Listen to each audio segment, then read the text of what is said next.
આશા પારેખ હિન્દુ મુસ્લિમ મા બાપના પુત્રીની બોલિવૂડના સુપરસ્ટાર બનવાની કહાણી 2 ઓક્ટોબર 1942માં મુંબઈમાં થયો હતો આશા પારેખનો જન્મ.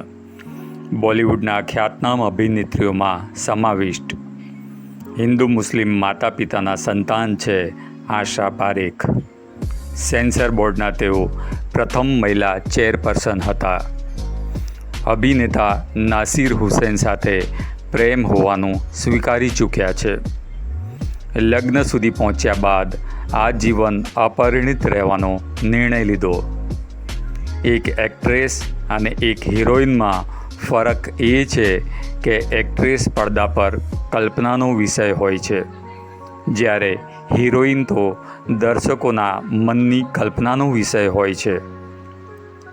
એક્ટ્રેસને ડિરેક્ટર એક ચોક્કસ પાત્રમાં પડદા પર સાકાર કરે છે, જ્યારે હિરોઈનને દર્શકો તેના પાત્રથી પાર થઈ જઈને પોતાની ઈચ્છા અનુસાર કલ્પનાઓમાં ઢાળે છે.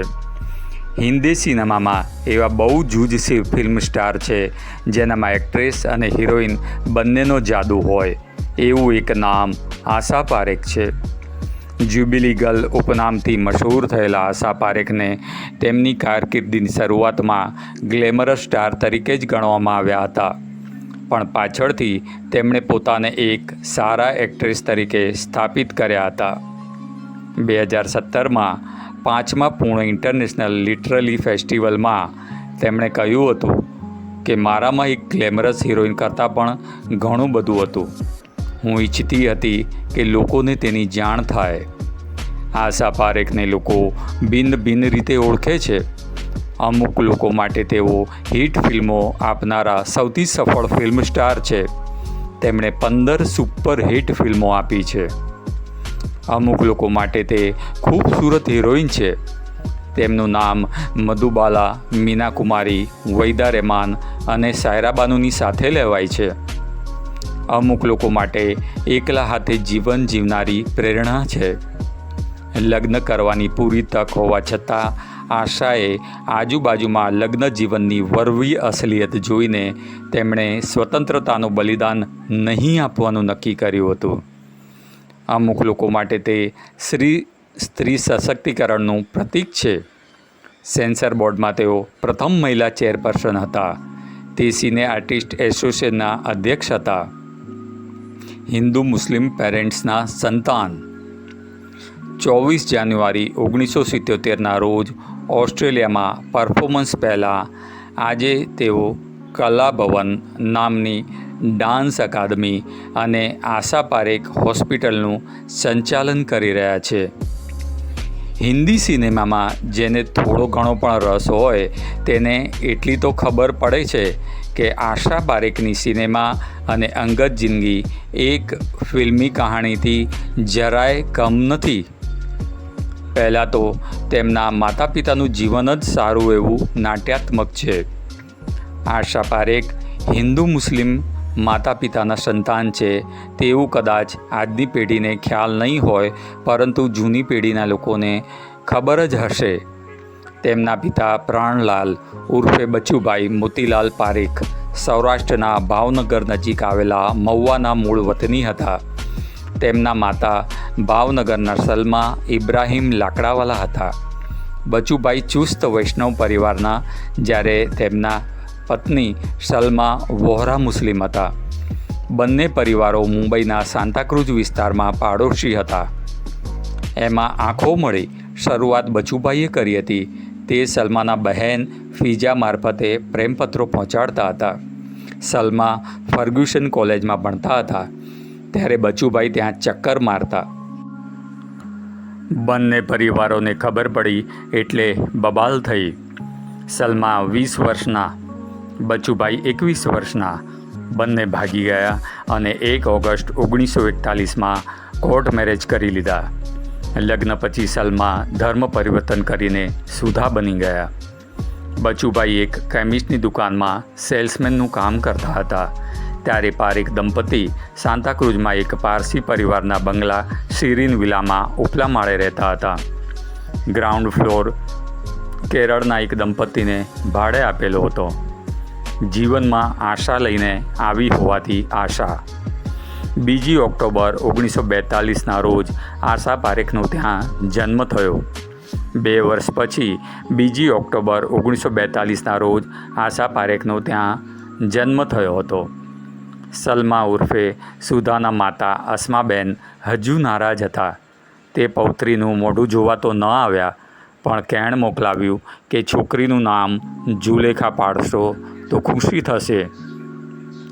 એ જ વખતે બચુભાઈના માતા ગોમતીબેનનું અવસાન થઈ ગયું. તેમણે પણ પૌત્રીનું મોઢું ન જોયું. બેબીની કુંડળીમાં સંકેત હતો કે તેનું નામ કે અથવા જી પરથી રાખવામાં આવે. 2 નામ વિચારાયા, ક્રિષ્ના અને ગંગુબાઈ. પેરેન્ટે જોકે આશા નામ પસંદ કર્યું. તેમનો ભાવ એવો હતો કે બેબી તેમના જીવનમાં આશા લઈને આવી છે.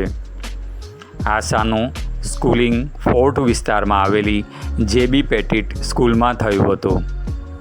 બચુભાઈની ત્યારે પિતા મોતીલાલ સાથે સુલે થઈ ગઈ હતી. દાદા સિક્કાનગરમાં રહેતા હતા.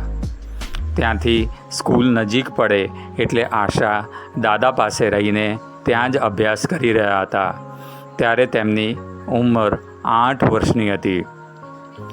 સાન્તાક્રુઝમાં બાળપણ વીત્યું હતું એટલે ફિલ્મી માહોલનો તો રંગ લાગેલો હતો, કારણ કે મોટાભાગના ફિલ્મ સ્ટારો સાન્તાક્રુઝ વિસ્તારની અને આજુબાજુમાં જ રહેતા હોય છે. એ ઉંમરમાં આશા મહેમાનો સાથે ફિલ્મી ગીતો પર ડાન્સ કરતા. આશાના એક બહેનપણી ઇન્દુ હતા. ઇન્દુના પિતા ચાર્ટર્ડ એકાઉન્ટન્ટ હતા અને તેમના ક્લાયન્ટ્સનું નામ એક એક્ટર પ્રેમનાથ, જે જૂના વખતના ખૂબ જ જાણીતા એક્ટરોમાં સ્થાન પામે છે. પ્રેમનાથે ત્યાં આશાને ડાન્સ કરતા જોયા હતા અને કહ્યું કે તારામાં પ્રતિભા છે. પ્રેમનાથે એક્ટ્રેસ બીના રાય, નિમ્મી અને મધુબાલાની હાજરીમાં આશાનો ડાન્સ ગોઠવ્યો હતો. એમાં સ્કૂલના 75 વર્ષ પૂરા થયા તે પ્રસંગે યોજાયેલા એક કાર્યક્રમમાં પ્રિન્સિપાલે આશાનો ડાન્સ ગોઠવ્યો. એમાં પ્રેમનાથ મુખ્ય મહેમાન તરીકે આવેલા હતા. એ પછી ગણપતિ, દશેરા અને દિવાળી પૂજામાં આશાના ડાન્સ યોજાતા. એવી જ એક પૂજામાં ડિરેક્ટર બિમલ રોયે આશાને જોયા અને તેમની માં 1952માં આવેલી ફિલ્મમાં તેમને એક નાનકડો રોલ આપ્યો. આશા પારેખની ફિલ્મી કારકિર્દીની એ રીતે શરૂઆત થઈ હતી. એ પછી બાળ કલાકાર તરીકે તેમની 7 ફિલ્મો આવી. પહેલો બેસ્ટ એક્ટ્રેસ ફિલ્મફેર એવોર્ડ. 17 વર્ષની વયે 1959માં હિરોઈન તરીકે તેમની પહેલી ફિલ્મ દિલ દે કે દેખો આવી. આશા પારેખનું મોટા થવું અને ફિલ્મો મળતી રહેવી એ બધું જ લગભગ સાથે સાથે જ ચાલી રહ્યું હતું. 17 વર્ષની વયે 1959માં હિરોઈન તરીકે તેમની પહેલી ફિલ્મ દિલ દે કે દેખો આવી. તેમના હીરો શમ્મી કપૂર હતો. આમિર ખાનના કાકા નાસિર હુસૈનની એ બીજી જ ફિલ્મ, પહેલી ફિલ્મ તુમસા નહીં દેખા, જબ્બર હિટ સાબિત થઈ હતી. પહેલી જ ફિલ્મથી આશાની શમ્મી સાથે જોડી જામી પડી હતી. એમ તો નાસિર હુસૈન સાથે પણ કુંડળી ત્યારે જ મળી ગઈ હતી. આશાને સ્ટાર બનાવવામાં નિર્માતા નિર્દેશક નાસિર હુસૈનનો મોટો હાથ હતો. તેમણે આશા સાથે 7 બ્લોકબસ્ટર ફિલ્મો આપી, જેમાંની દિલ દે કે દેખો, જબ પ્યાર કિસી સે હોતા હૈ, ફિર વહી દિલ લાયા હું, તીસરી મંજિલ, બહારો કે સપને, પ્યાર કા મૌસમ અને કારવાં. સ્ટાર તો બની ગયા, પણ એક આરોપ એવો પણ લાગ્યો કે ટોમ બોય આશા પારેખમાં ફક્ત સુંદર દેખાવા સિવાય કશું નથી. ડિરેક્ટર રાજ ખોસલાએ પણ એ મેણું ભાંગ્યું. ખોસલા આશા પારેખની અંદરની એક્ટ્રેસને મોકો આપતા હોય તેમ 3 ગંભીર ફિલ્મો આપી, જે આશાની પણ ફેવરેટ છે. દો બદન 1966માં, ચિરાગ 1969 અને મેં તુલસી તેરે આંગન કી 1978. ખોસલાએ 1971ની સૌથી મોટી હિટ ફિલ્મ મેરા ગાંવ મેરા દેશમાં પણ આશાને કાસ્ટ કર્યા હતા. પરંતુ વિનોદ ખન્નાના તડાકા ભડાકા અને લક્ષ્મી છાયાના માર દિયા જાય કે છોડ દિયા જાય ગીતમાં આશા ઝંખવાઈ ગયા હતા. એમાં ડિરેક્ટર શક્તિ સામંતાએ સોનામાં સુગંધ ભળે તેવું એક કામ કર્યું. તેમણે 2 ફિલ્મો આપી, પગલા કહી કા 1970 અને કટી પતંગ 1970. કટી પતંગમાં તો સામંતાના ગમતો સ્ટાર રાજેશ ખન્ના હતા, પણ ફિલ્મ હિરોઈન પ્રધાન હતી. શક્તિદાએ કહ્યું હતું તેમને વિશ્વાસ છે કે તેઓ આશા પાસેથી વિશ્વસનીય એક્ટિંગ કરાવી શકશે. ફિલ્મ આશા પારેખને પહેલો બેસ્ટ એક્ટ્રેસ ફિલ્મફેર એવોર્ડ અપાવી ગઈ હતી. પ્રેમ જીવનને લઈને નિખાલસ. આશા પારેખ તેમના અંગત જીવનને લઈને પણ એકદમ નિખાલસ છે. તેમણે બીજી હિરોઈનોની જેમ એવી બધી વાતો છુપાવી નથી કે નાસિર હુસૈન સાથે તેમને પ્રેમ સંબંધ હતો.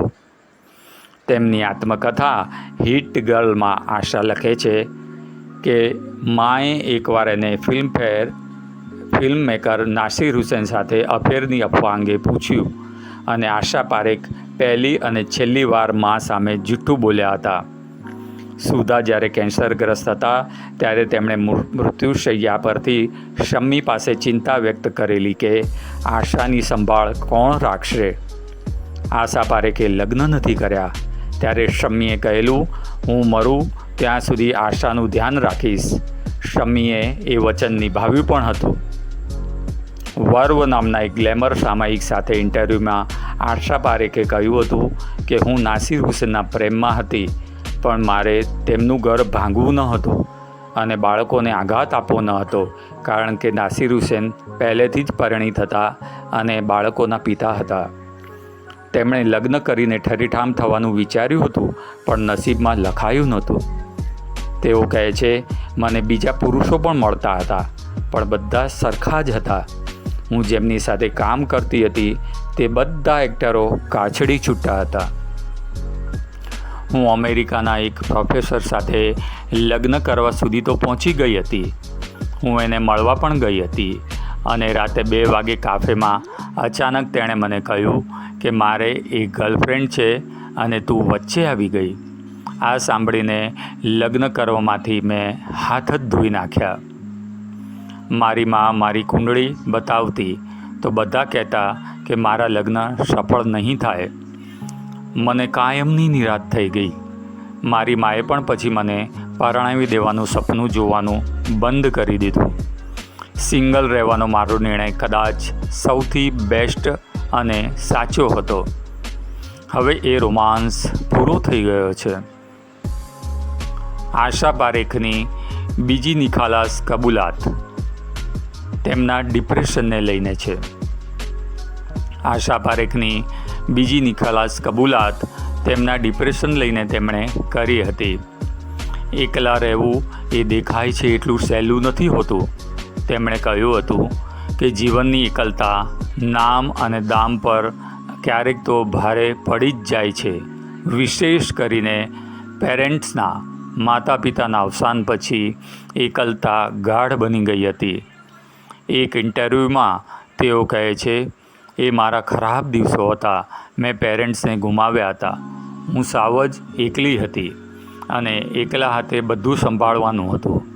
એનાથી હું ડિપ્રેશનમાં જતી રહી. એટલા બધા ખરાબ દિવસો હતા કે આશાને આત્મહત્યા કરવા સુધીના વિચારો આવતા હતા. એકવાર રાત્રે 11:30 વાગે તેમના ડૉક્ટર દંપતી એવા મિત્રએ આશાના ઘરે દોડવું પડ્યું હતું તેમની પરિસ્થિતિને લઈને. બીજી એકવાર તેમણે વ્યથિત થઈને બેનપણી વહીદા રહેમાનને ફોન કર્યો હતો કે ફ્લેટની બાલ્કનીમાંથી કૂદી જવાના વિચારો આવે છે, બાલ્કનીમાંથી કૂદી જવું છે. વહીદાએ તેમને ફોન પર જ ઠપકો આપ્યો અને બીજી સવારે સદેહે હાજર થઈને કહ્યું કે આશા, મને વચન આપ કે ફરી ક્યારેય એકલા હોવાનો તું જરાય વિચાર ન કરતી. આત્મકથામાં તેઓ લખે છે કે હવે એ તબક્કો પૂરો થઈ ગયો છે. 1 દાયકાથી હું કેમેરાથી 10 ગાઉં દૂર રહું છું.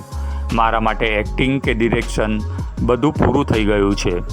દરેક સારી વસ્તુનો એક દિવસ અંત આવે છે, નહીં? 8 વર્ષની વયે કેમેરા સાથે રોમાન્સ શરૂ કરનાર આશા પારેખ 79માં વર્ષે આવીને એવું કહે છે કે હવે એ રોમાન્સ ખતમ થઈ ગયો છે. તે એક ફિલ્મી કહાણી જેવી જ વાત છે. મિત્રો, તમને આ બાબત પસંદ આવી હોય, આ વિડીયો પસંદ આવ્યો હોય તો લાઈક કરવાનું ના ભૂલતા. ચેનલ સબસ્ક્રાઈબ કરજો આવી જ રીતની વાતો સાંભળવા.